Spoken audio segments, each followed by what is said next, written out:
John Pettifer, East India Company, Africa Desk. James Delaney. You don't remember me.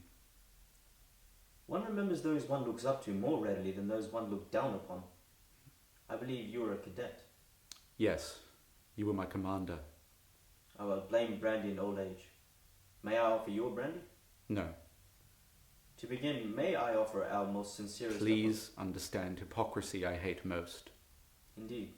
Let us not pretend. No, do not pretend. I wonder if I might be able to finish a sentence. We are told that in your father's will you will bequeath a piece of territory which lies just here. As you will see, that small piece of land that your father bought off the Indians is now, by virtue of geography, a point of contention between His Majesty's government and the cursed United States. So?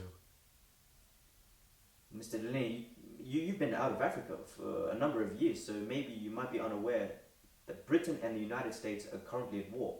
I know.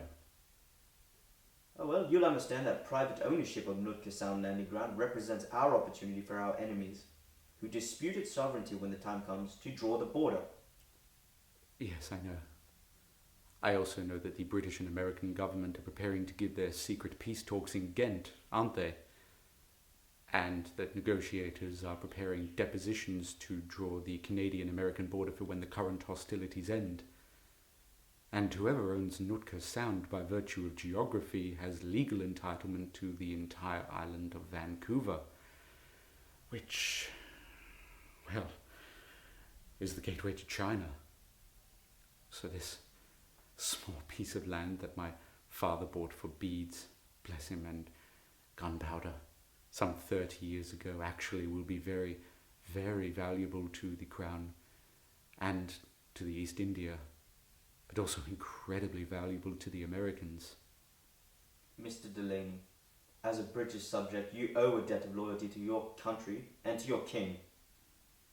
But if patriotism is not your motivation, perhaps money can be.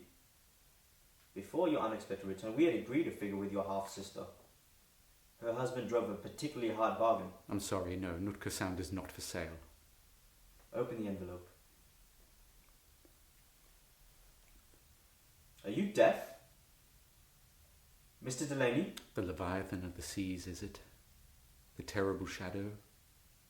The beast with 1,000,000 eyes and 1,000,000 ears? Conquest? Rape? Plunder? I studied your methods in your schools, and I do know the evil that you do because I was once part of it. Are you sure you won't take a brandy? Yes.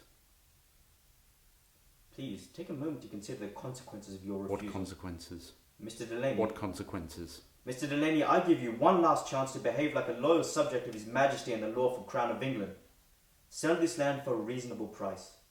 The balance of your father's mind was, well, unstable, but you have no such excuse. Now, why don't you just open the fucking envelope?